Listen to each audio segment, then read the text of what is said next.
Welcome, everyone. Thank you for standing by for the Alphabet First Quarter 2025 Earnings Conference Call. At this time, all participants are in a listen-only mode. After the speaker presentation, there will be a question-and-answer session. To ask a question during the session, you will need to press star one on your telephone. I would now like to hand the conference over to your speaker today, Jim Friedland, Senior Director of Investor Relations. Please go ahead. Thank you. Good afternoon, everyone, and welcome to Alphabet's First Quarter 2025 Earnings Conference Call.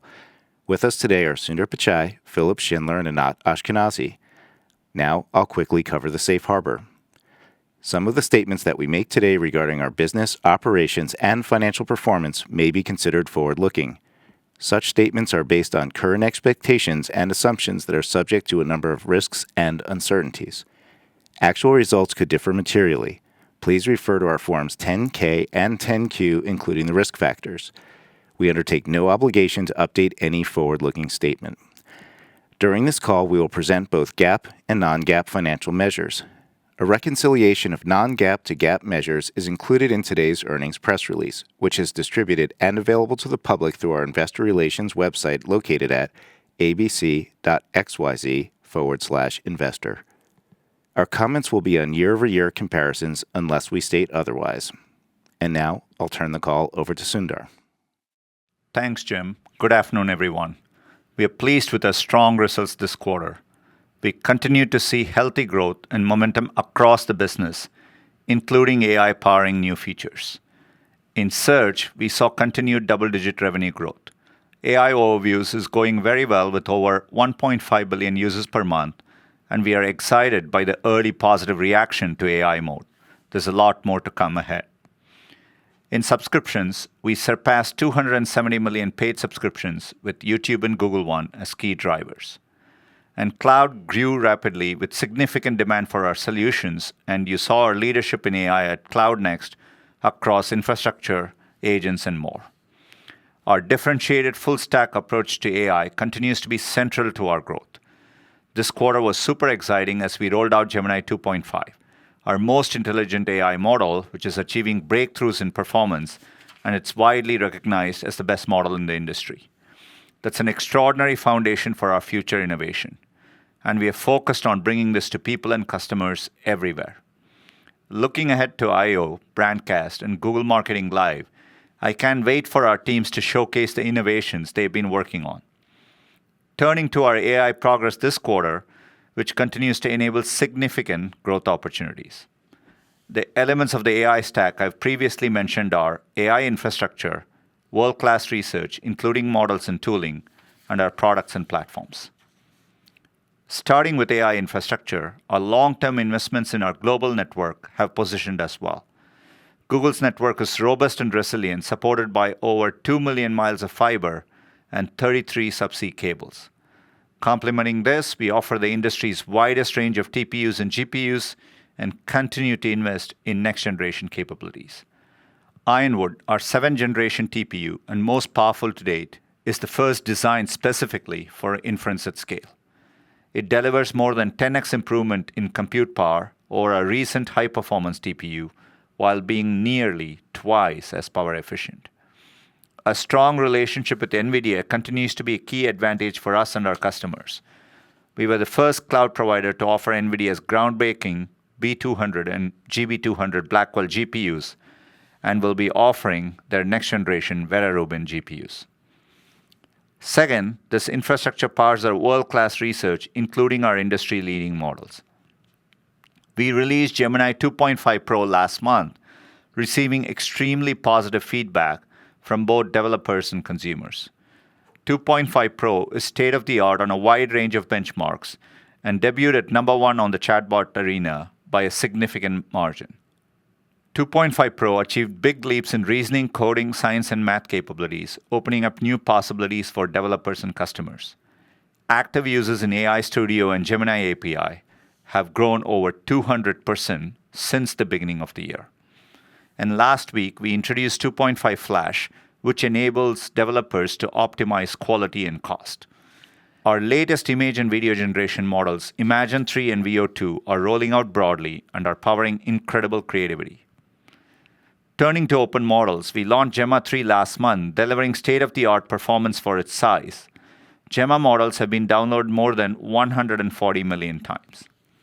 Lastly, we are developing AI models in new areas where there's enormous opportunity. For example, our new Gemini robotics models. And in health, we launched AI Co-Scientist, a multi-agent AI research system, while AlphaFold has now been used by over 2.5 million researchers. Third, turning to products and platforms. All 15 of our products with 500 million users now use Gemini models. Android and Pixel are two examples of how we are putting the best AI in people's hands, making it super easy to use AI for a wide range of tasks, just by using their camera, voice, or taking a screenshot. We are upgrading Google Assistant on mobile devices to Gemini, and later this year, we'll upgrade tablets, cars, and devices that connect to your phone, such as headphones and watches. The Pixel 9a launched to very strong reviews, providing the best of Google's AI offerings like Gemini Live and AI-powered camera features. And Gemini Live camera and screen sharing is now rolling out to all Android devices, including Pixel and Samsung S25. Now moving on to key highlights from across Search, Cloud, YouTube, and Waymo. First, Search. AI is one of the most revolutionary technologies for enabling and expanding our information mission. And for Search, we see it growing the number and types of questions we can answer. We are already seeing this with AI Overviews, which now has more than 1.5 billion users every month. Nearly a year after we launched AI Overviews in the US, we continue to see that usage growth is increasing as people learn that search is more useful for more of their queries. So we are leaning in heavily here, continuing to roll the feature out in new countries to more users and to more queries. Building on the positive feedback for AI Overviews, in March we released AI Mode, an experiment in labs. It expands what AI Overviews can do with more advanced reasoning, thinking, and multimodal capabilities to help with questions that need further exploration and comparisons. On average, AI Mode queries are twice as long as traditional search queries. We're getting really positive feedback from early users about its design, fast response time, and ability to understand complex, nuanced questions.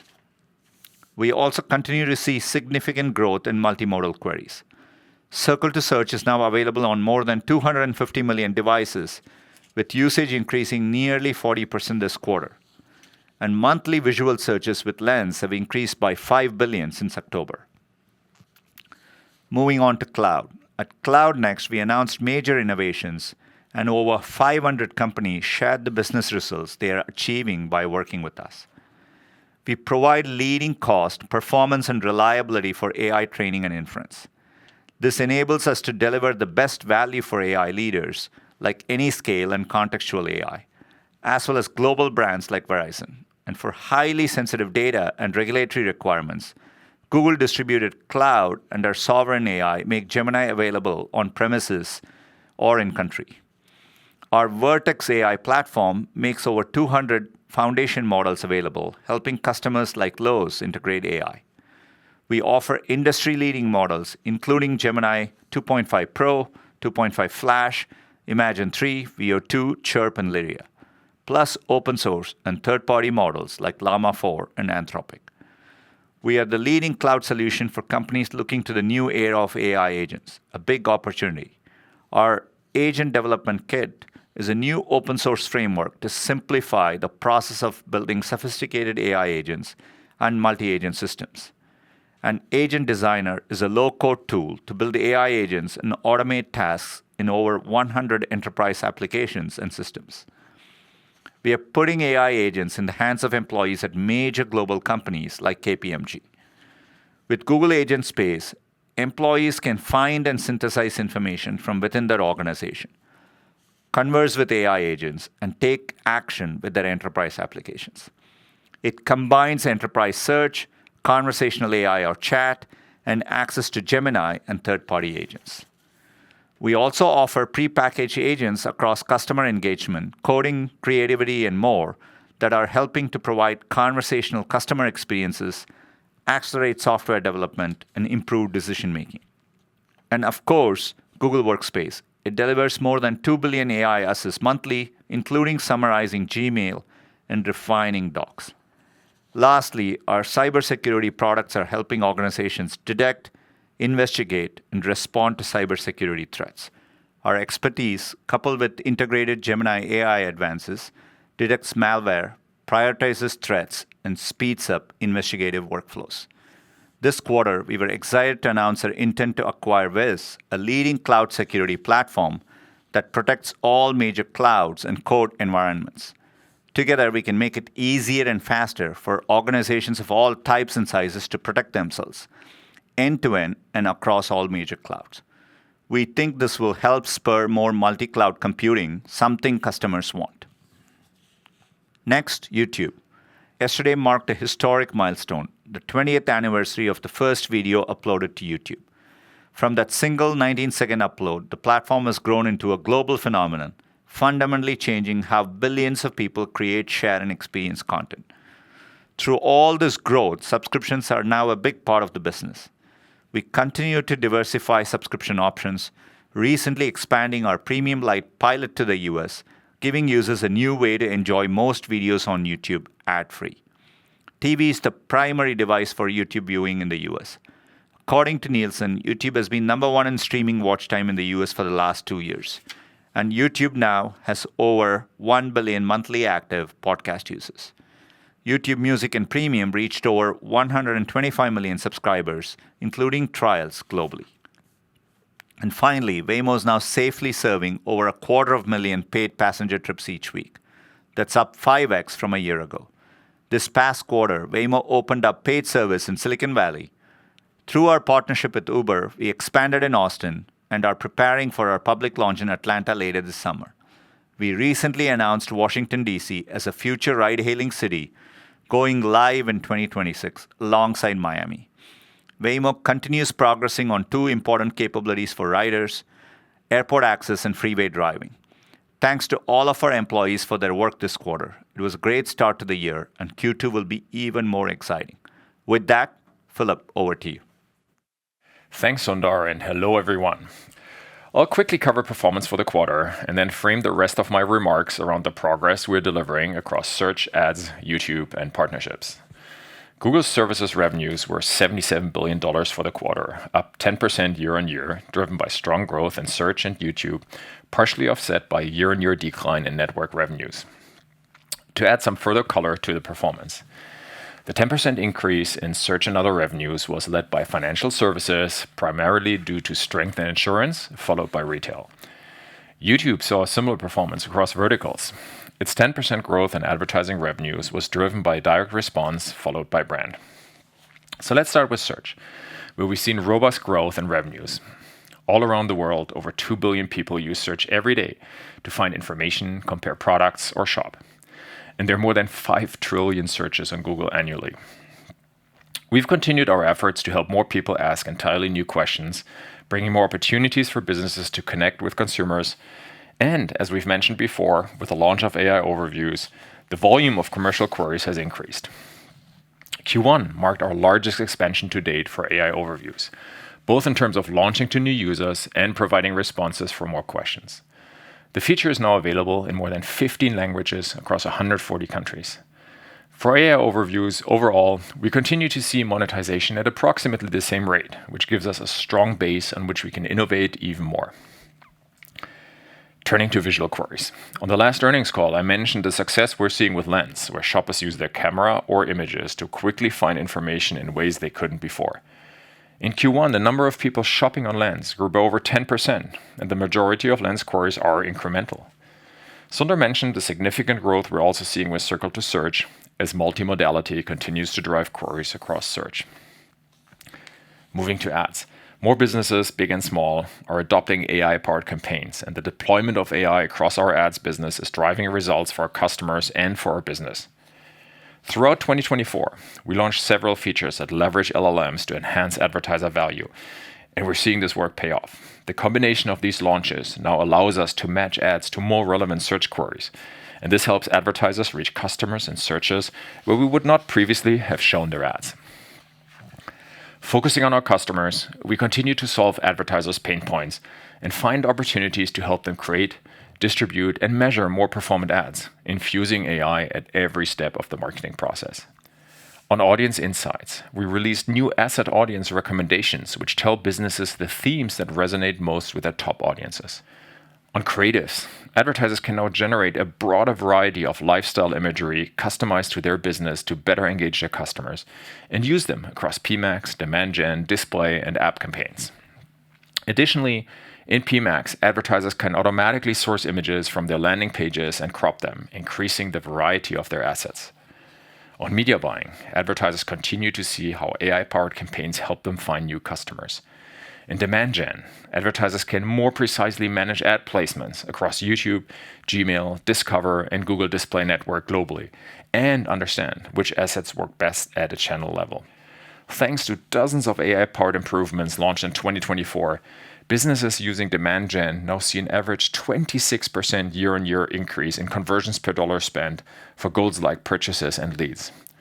And when using demand gen with product feed, on average, they see more than double the conversion per dollar spent year over year. As an example, Royal Canin combined demand gen and PMax campaigns to find more customers for its cat and dog food products.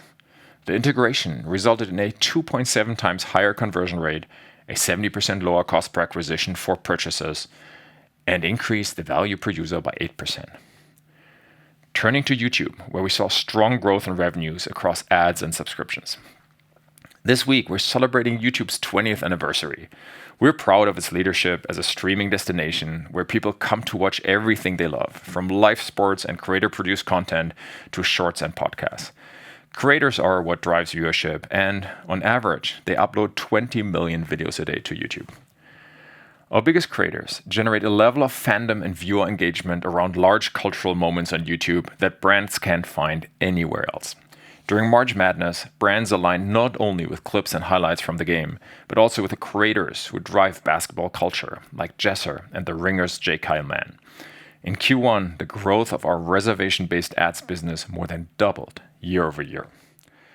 Brands and creators continue to use the opportunities that collaborations and partnerships offer. Toyota worked with Zach King, the king of short magical videos with over 42 million followers, to take over his channel. The creator takeover and accompanying creator ad lifted Toyota's brand awareness by 25% compared to a control group and 9% compared to the Toyota brand ad.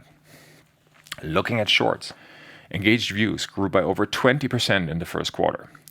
We continue to be pleased with the progress we're making globally in shorts monetization relative to in-stream viewing, and are particularly encouraged by the trend in the US. As always, I'll wrap up with the strong momentum we're seeing in partnerships, where customers increasingly recognize the strength and breadth of what Google has to offer. For instance, Roblox is partnering with Google Ad Manager to bring immersive ads to gamers. Gen Z gamers are Roblox's biggest users, and thanks to our partnership, advertisers will be able to reach this audience with ads that blend seamlessly into the gaming experience. We also launched a YouTube Shorts effect to help people release iconic Roblox heads and inspire fans to create content at scale. In closing, I'd like to thank Googlers everywhere for their contributions and commitment to our success, and to our customers and partners for their continued trust. Anat, over to you. Thank you, Philip. My comments will focus on year-over-year comparisons for the first quarter, unless I state otherwise. I will start with results at the Alphabet level, and will then cover our segment results. I'll end with some commentary on our outlook for the second quarter and 2025. We had another strong quarter in Q1. Consolidated revenues of $90.2 billion increased by 12%, or 14% in constant currency. Search and YouTube advertising, subscription platforms and devices, and Google Cloud each had double-digit revenue growth this quarter, reflecting strong momentum across the business. Total cost of revenue was $36.4 billion, up 8%. Tech was $13.7 billion, up 6%. We continue to see a revenue mix shift with Google Search growth at double-digit levels, while network revenues, which have much higher tech rate, declined. Other costs of revenue was $22.6 billion, up 9%, with the increase primarily driven by content acquisition costs, largely for YouTube, followed by depreciation and other technical infrastructure operations costs. Total operating expenses increased 9% to $23.3 billion.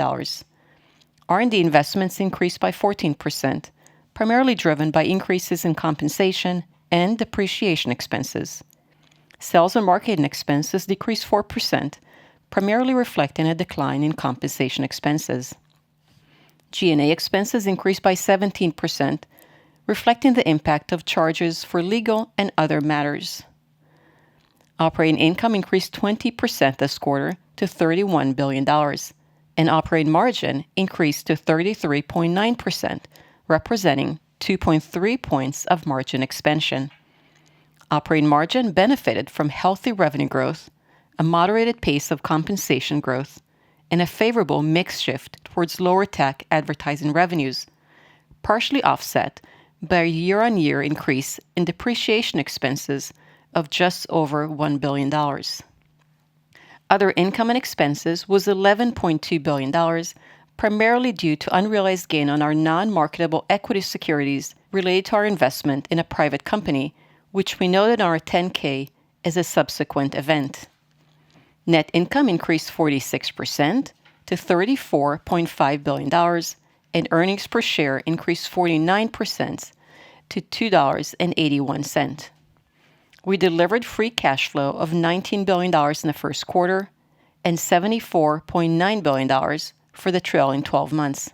We ended the quarter with $95 billion in cash and marketable securities.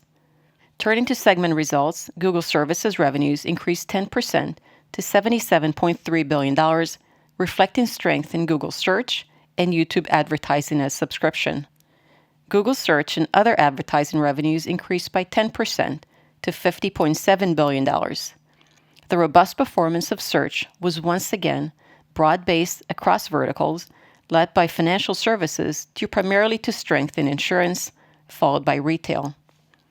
YouTube advertising revenues increased 10% to $8.9 billion, driven by direct response advertising, followed by brand.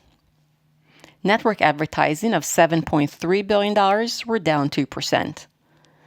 Subscription platforms and device revenues increased 19% to $10.4 billion, primarily reflecting growth in subscription revenues.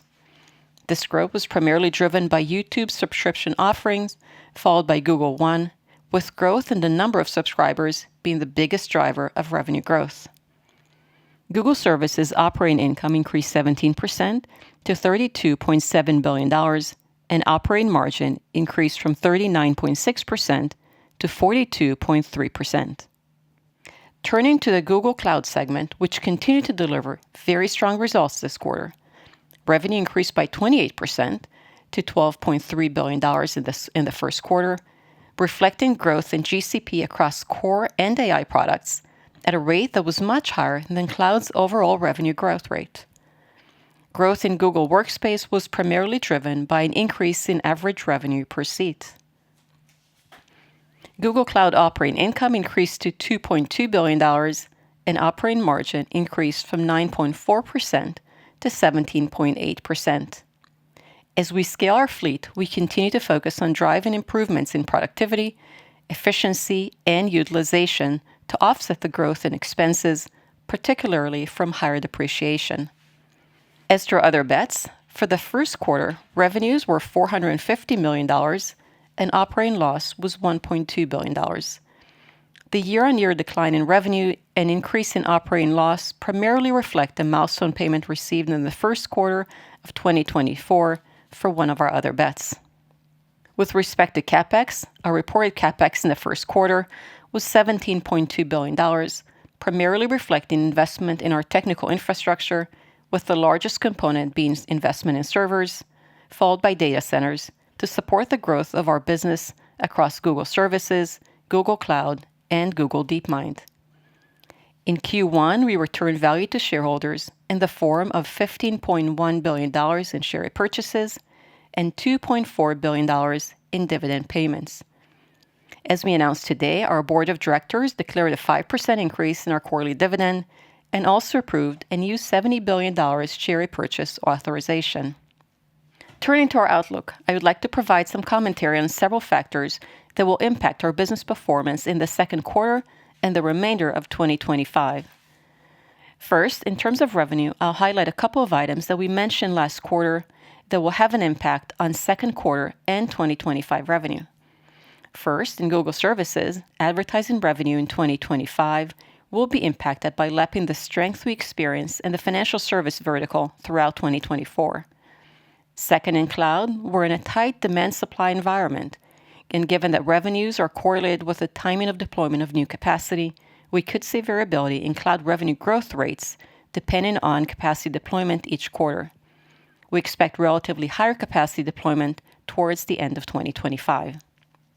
Moving to investments, starting with our expectation for CapEx for the full year 2025, we still expect to invest approximately $75 billion in CapEx this year. The expected CapEx investment level may fluctuate from quarter to quarter due to the impact of changes in the timing of deliveries and construction schedules. In terms of expenses, first, as I mentioned on our previous earnings call, the significant increase in our investments in CapEx over the past few years will continue to put pressure on the P&L, primarily in the form of higher depreciation. In the first quarter, we saw 31% year-on-year growth in depreciation from the increase in technical infrastructure assets placed in service.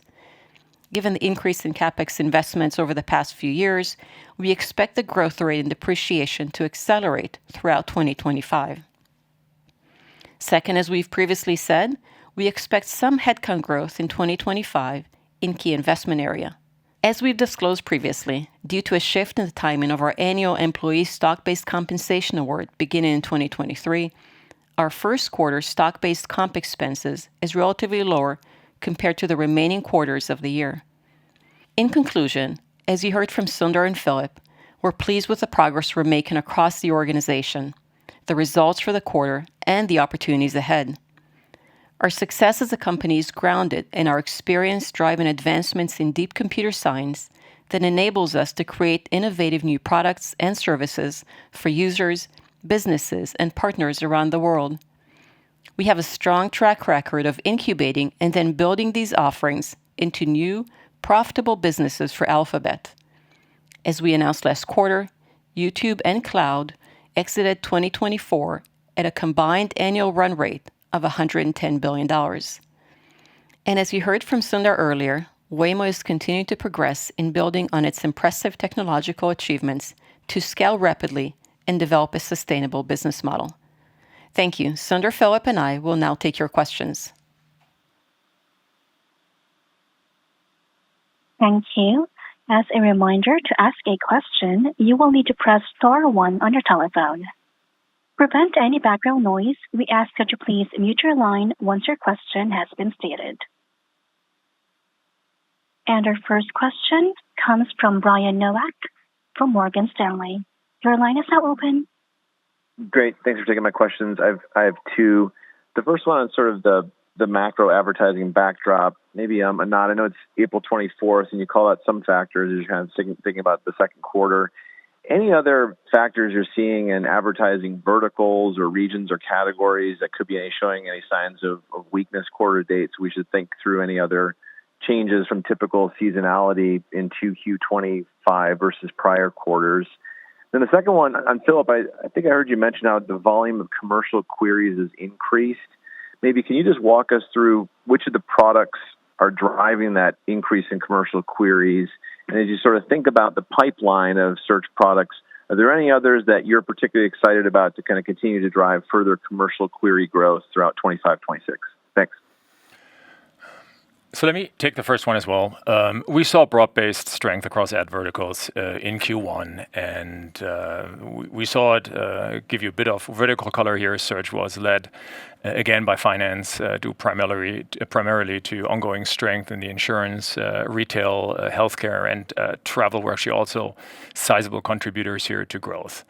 With regard to Q2, we're only a few weeks in, so it's really too early to comment. I mean, we're obviously not immune to the macro environment, but we wouldn't want to speculate about potential impacts beyond noting that the changes to the de minimis exemption will obviously cause a slight headwind to our ads business in 2025, primarily from APAC-based retailers. And maybe to zoom out, I would say we have a lot of experience in managing through uncertain times, and we focus on helping our customers by providing deep insights into changing consumer behavior that is relevant to their business. Examples are auction dynamics, query trend insights on topics like replacement purchases, and so on. So we have a lot of experience in this area. On the commercial query side, look, AI overviews continue to drive higher satisfaction and search usage. And as I noticed, Q1 was really our largest expansion to date for AI overviews, both in terms of launching to new users and providing responses for more questions. And that's really the core already of the answer. AI overview sits at the center of your question here. And when it comes to other products, look, I don't want to speculate on this, but we're happy with what we're seeing here on AI overviews. And I'm confident we can expand this to more products over time. Thank you. Your next question is from Doug Anmuth from JP Morgan. Your line is now open. Great. Thanks for taking the questions. Phil, maybe just to go back to AI overviews for a moment, can you just tell us how we should think about the 1.5 billion AI overviews users just in terms of breadth of rollout? And I know you're saying monetization at approximately the same rate, but what does that mean in terms of click-through rates and conversion? And then, Anat, just curious if there have been any changes to Google's approach to durably re-engineering the cost base since you've joined, and if macro weakens and we see more of a slowdown, would you expect to find additional opportunities to cut back more on costs? Thank you. Yeah, look, on the ads in AI overviews, late last year, actually, we launched them within the AI overviews on mobile in the US. And this builds on our previous rollout of ads above and below. So this was a change we have. But as I talked about it before, for AI overviews overall, we see the monetization at approximately the same rate, which gives us a strong base on which we can innovate even more. So I'm very happy with this. I don't think this is the moment to go into the details of click-through rates and conversion and so on. But overall, we're happy with what we're seeing. And to your question on our approach to productivity and efficiency, it hasn't really changed. I've mentioned my approach and our approach as a company at the end of 2024. And we're still focused on driving efficiency and productivity throughout the organization, both in our operating expenses and in our CapEx. I've mentioned some of these during my prepared remarks. But certainly this helps us as we think about the investments we need to make in innovation to drive long-term sustainable growth profile for the company. We're able to repurpose some of these efficiencies into these investments, as well as you think about the increase in CapEx we've seen over the past several years and what we're investing this year. This will put additional pressure on the income statement in the form of depreciation. So we're working hard to try and offset some of the headwinds, as well as within the CapEx investments themselves. $75 billion, we're looking at how do we make sure every dollar is used efficiently. We have a highly rigorous process to determine the demand behind it and then the allocation of the compute associated with our technical infrastructure investments, ensuring that we're utilizing that appropriately and that we're highly efficient with everything we're doing. You've seen some of the announcement and some of the changes, but we're focusing on continue to moderate the pace of compensation growth, looking at our real estate footprint, and again, the build out and utilization of our technical infrastructure across the business. Great. Thank you both. Thank you. Our next question comes from Eric Sheridan from Goldman Sachs. Your line is now open. Thank you for taking the questions. First, maybe for Sundar, when you look across the consumer AI landscape today, how are you thinking about continuing to drive differentiation for Gemini as a platform through the lens of usage, utility, or putting product innovation at the forefront of driving consumer habits? And then the second one, maybe for Anat, if the macro environment were to change and become more downwardly volatile, how should investors think about the investments that are must make this year, almost fixed in nature, versus where there might be more flexibility to alter the investment priorities of the company if the macro environment were to worsen? Thank you so much.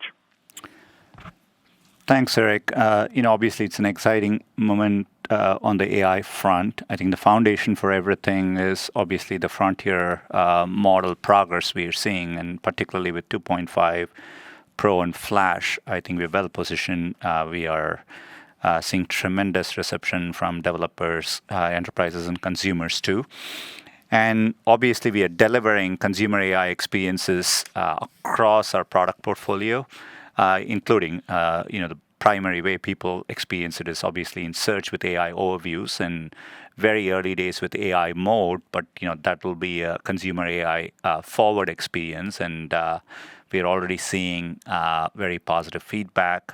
Queries are, people are typing in roughly 2x longer queries compared to traditional search. So there's a lot of excitement there. And in the Gemini app, which you asked about, we've really seen increased momentum, particularly over the last few weeks as we've rolled out not just the newer models, but we are seeing users are really responding well to all the innovation. Gemini Live, which is based on Project Astra, has been very well received. Deep research, I think, based on 2.5 Pro is SOTA, and that's been well received. And Canvas, we've had a lot of traction as well.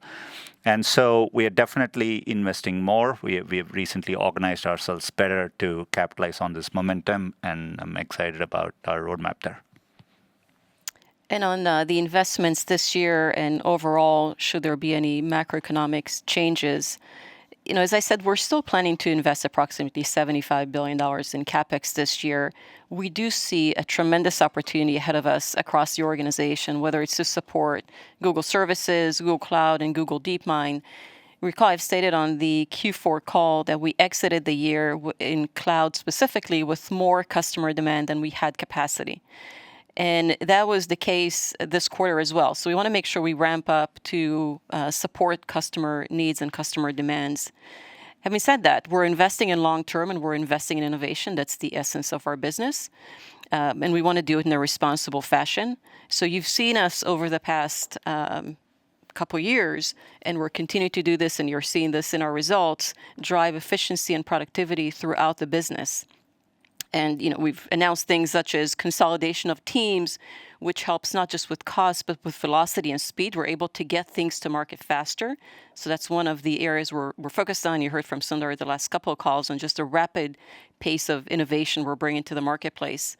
So the way we're doing this across the business to drive productivity and efficiency should help us have a more resilient organization, irrespective of macroeconomic condition. But certainly, we don't ignore that. We always look at what's happening outside the organization as well as inside, but invest appropriately to drive both the short-term growth as well as the long-term growth.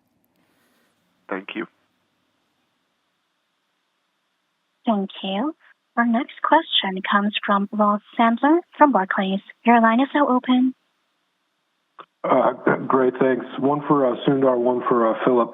Sundar, it was disclosed this week in the trial that's going on that Gemini has 35 million DAUs, and just curious, that number obviously trails ChatGPT by a pretty wide margin.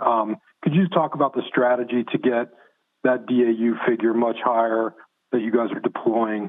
And then Philip, just curious to hear what you're seeing on the brand advertising side at YouTube in 1Q and into early 2Q. Are brands holding up relatively well, like direct response, or are they starting to react to some of these macro jitters that we're all experiencing? Any thoughts there? Thank you very much. Thanks, Ross. I think I touched upon this to Eric's question as well, but we are definitely, I think, there's been a lot of momentum in terms of product features we've been introducing, and we are definitely seeing reception, including increased adoption and usage based on those features. So I think we are in a good positive cycle. The recent advances on the model frontier, by many metrics, I think we have the best model out there now, and I think that's going to drive increased adoption as well. And again, I would reiterate, people are using Obviously, we have 1.5 billion users through AI overviews interacting with AI in a deep way, in a very engaged way. Obviously, we are innovating with AI mode. And we have a very exciting roadmap ahead with the Gemini app as well. So across the board, super excited about what's ahead. And on your brand question, look, brand and, by the way, also direct response had a very solid growth in Q1. Brand advertisers really enjoyed cultural moments we had, like Coachella, for example, or March Madness. We had strong contributions overall from the finance and retail verticals in Q1 on this side as well. The operating metrics for YouTube were strong in Q1. Watch time growth remains robust, particularly in key monetization opportunity areas such as Shorts and Living Room. It's also, by the way, nice to see the strong position of our creators who obviously benefit from the brand piece, which gives us a lot of confidence when we look at it more closely. And on the Q2 side, I think I mentioned it's too early to really comment on that. Thank you. Your next question is from Mark Smolik from Bernstein. Your line is now open. Great. Thanks for taking my questions. Sundar, appreciate the color on Gemini deployment across kind of the 15 products with 500 million users or more. It would be great to hear more about where you're seeing the most usage and deployment of Gen AI internally at Google. Perhaps whether the capabilities, are they in a place today in terms of either supplementing or augmenting the workforce? And then just to build on that earlier AI mode type questions, appreciate AI mode has 2x longer queries than traditional search. But any color you can share perhaps on how AI mode behavior differs from how consumers are using the Gemini app? Thank you. Look, on internally, I mean, this has been extraordinary amount of focus and excitement, both because I think we are the early use cases have been transformative in nature, and I think this still feels like early days and long ways to go. Obviously, I mentioned a few months ago, in terms of how we are using AI for coding, we are continuing to make a lot of progress there in terms of people using coding suggestions. I think the last time I had said the number was like 25% of code that's checked in. It involves people accepting AI suggested solutions. That number is well over 30% now. But more importantly, we have deployed more deeper flows. And particularly with the newer models, I think we are working on early agentic workflows and how we can get those coding experiences to be much deeper. We are deploying it across all parts of the company. Our customer service teams are deeply leading the way there. We've both dramatically enhanced our user experience as well as made it much more efficient to do so. And we are actually bringing all our learnings and expertise in our solutions through cloud to our other customers. But beyond that, all the way from the finance team preparing for this earnings call to everything, it's deeply embedded in everything we do. But I still see it as early days, and there's going to be a lot more to do. On AI mode, look, I think we are just leaning in on the early positive feedback. As we scaled up AI overviews, it's been one of our most positive launches. But it's been clear people have wanted even more of it. And so, with AI mode, we are bringing our state-of-the-art Gemini models right into search. And I mentioned people typing in longer queries. There's a lot more complex, nuanced questions. People are following through more. People are appreciating the clean design, the fast response time, and the fact that they can kind of be much more open-ended, can undertake more complicated tasks. Product comparisons, for example, has been a positive one, exploring how-tos, planning a trip. So those are the kinds of early feedback we are seeing. And, I think we are obviously really focused on improving the product across all of AI mode, AI overviews, and the Gemini app. And we are seeing positive user traction as well. Thank you. Your next question is from Mark Mahaney from Evercore. Your line is now open. Okay, thanks. One for Anat and one for Sundar.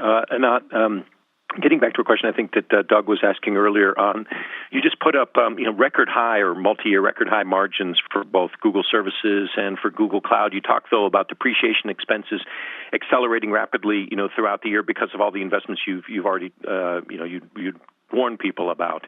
Back in the September quarter, you seem relatively confident that you had enough levers to kind of offset kind of rising infrastructure costs. Was that still your 6 months later? Is that still your view that you've got enough levers that even with the rising infrastructure costs, there's enough in there to kind of counterbalance that? And then just briefly on Waymo, continues to rise aggressively. The numbers, Sundar, the long-term business model for Waymo, is there a reason to make a decision on that soon, or have you already made a decision of whether this is a long-term licensing model, or you really want to run this as a standalone ride-sharing delivery, autonomous vehicle business? Thank you very much. Thanks. So on your first question on profitability and what levers do we have, and do we still have levers to pull? First, I think every organization can always push a little further.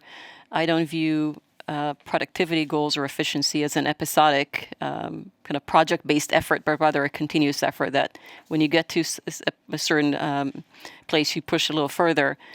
Having said that, we do have significant investments we're making across the organization, and we have been making them for the past several quarters. And we've been able to do it because we were able to find efficiency to fund those investments across the organization. And those are for products and services that are going to drive long-term growth for the company.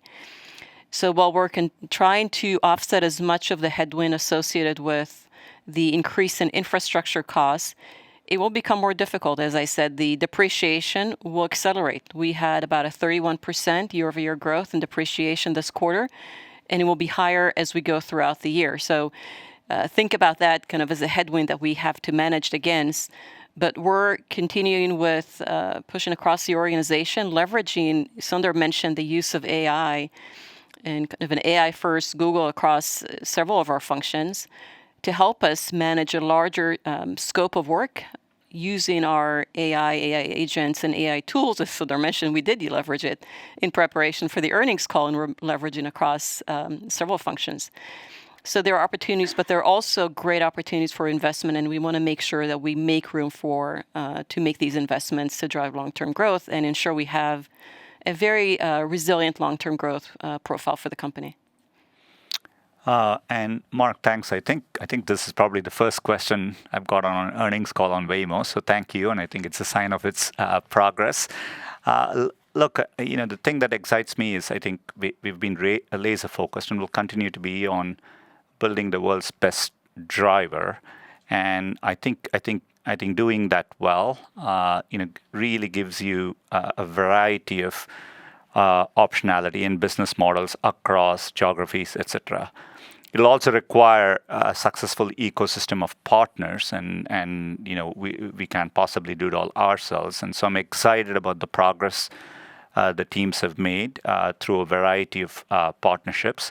Obviously, a highlight of it is a partnership with Uber. We are very pleased with what we are already seeing in Austin in terms of rider satisfaction. We look forward to offering the first paid rides in Atlanta via Uber later this year. But we are also building up a network of partners, for example, for maintaining fleets of vehicles and doing all the operations related to that, with the recently announced partnership with Move in Phoenix and Miami, obviously partnerships with OEMs. There are future optionality around personal ownership as well. So we are widely exploring, but at the same time, clearly staying focused and making progress, both in terms of safety, the driver experience, and progress on the business model and operationally scaling it up. Okay. Thank you very much. Thank you. Our next question comes from Ken Gawrelski from Wells Fargo. Your line is now open. Thank you. Two, if I may, please. First on AI-powered search. You have a number of AI-powered search interfaces, including three most prominently, AI Overviews, AI Mode, and Gemini. In the future, should we think of these as distinct experiences, or that will be long-lasting, or more experimental now, and Google will eventually focus on one approach going forward. And the second one is more on the financial side. You continue to experience very healthy gross margin expansion. We see the TAC, sure, but Anat, you also talked about the offsetting depreciation expense. Could you talk about beyond those two buckets where you're seeing the real savings on the COGS line and driving that gross margin expansion, and maybe even how we should be thinking about that going forward? Thank you.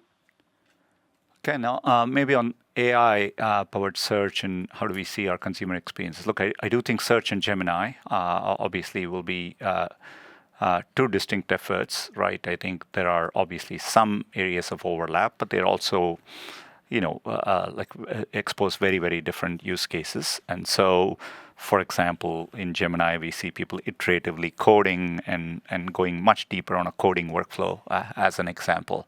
So I think both will be around. Within search, I would think of AI overviews is scaling up and working for our entire user base, but an AI mode is the tip of the tree for us pushing forward on a AI forward experience.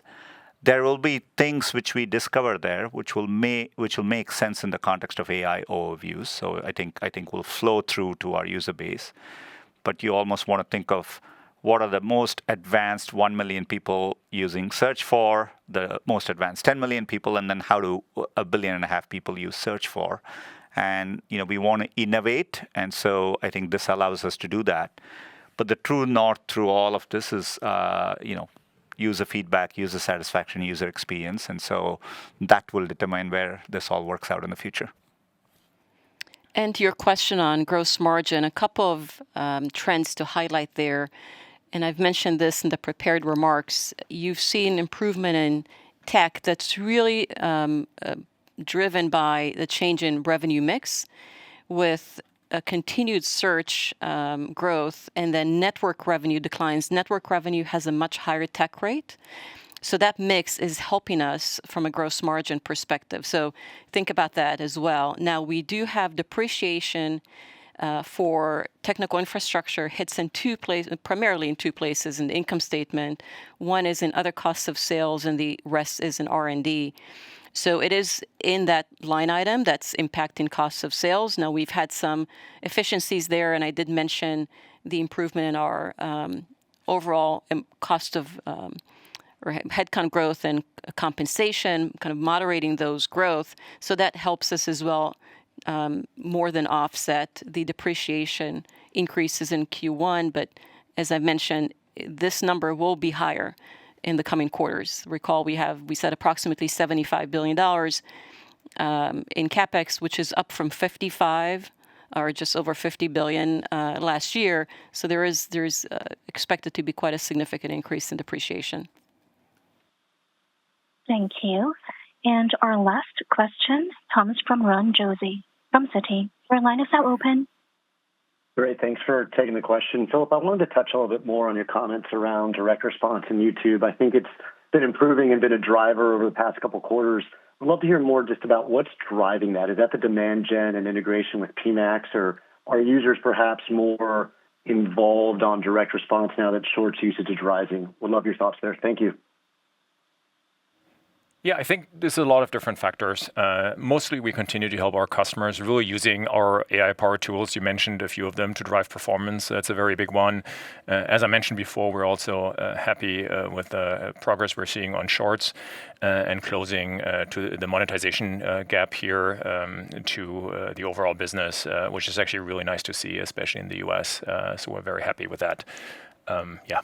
And, I'll just chime in to say YouTube just celebrated its 20th birthday. And, we now have more than 20 billion videos on YouTube, and we get 20 million videos uploaded every day. So I think it's a tremendous platform. And thanks to all the creators and users who have supported us there over the years.